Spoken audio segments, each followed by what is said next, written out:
Safety Board is due to release its final report on the downing of Malaysia Airlines Flight 17 on Tuesday. Preliminary findings suggested a ground-to-air missile shot down the passenger plane.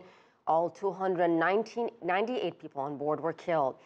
But the answers remain elusive, and many believe the report will not point the finger of blame. CCTV's Guy Henderson reports.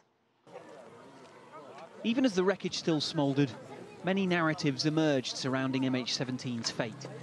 After nearly 15 months, the Dutch Safety Board will now present its findings. Its task, though, will be to tell us how, not who. I have doubts that we will see the conclusion of the investigation commission on the 13th of October. I dare to say this, and if we do see them, then I doubt that these conclusions will be either unambiguous or final. Families are realistic.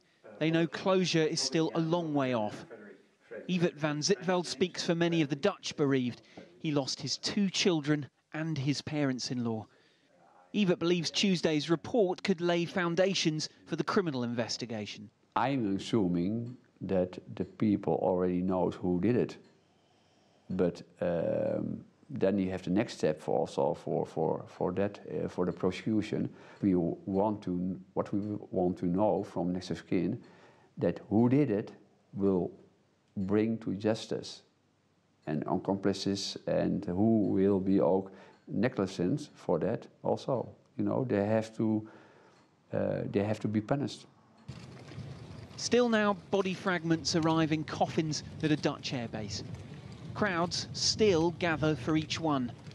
Lieutenant Colonel Korstian de Haan arranges those and many other sombre ceremonies and says the country that lost 198 citizens remains determined to show solidarity. There's always interest, there's always feeling of compassion. Like the process we do from past victims, it can take years. Fragments of the crime scene have been slowly recovered too, of course, to the point where in the coming hours at this airbase, journalists will be shown a partially reconstructed wreckage of MH17 itself. But while gathering that kind of evidence has of course been a formidable task in itself, the process of actually holding governments and individuals to account for their actions could be far tougher still. Guy Henderson, CCTV, Rien, the Netherlands.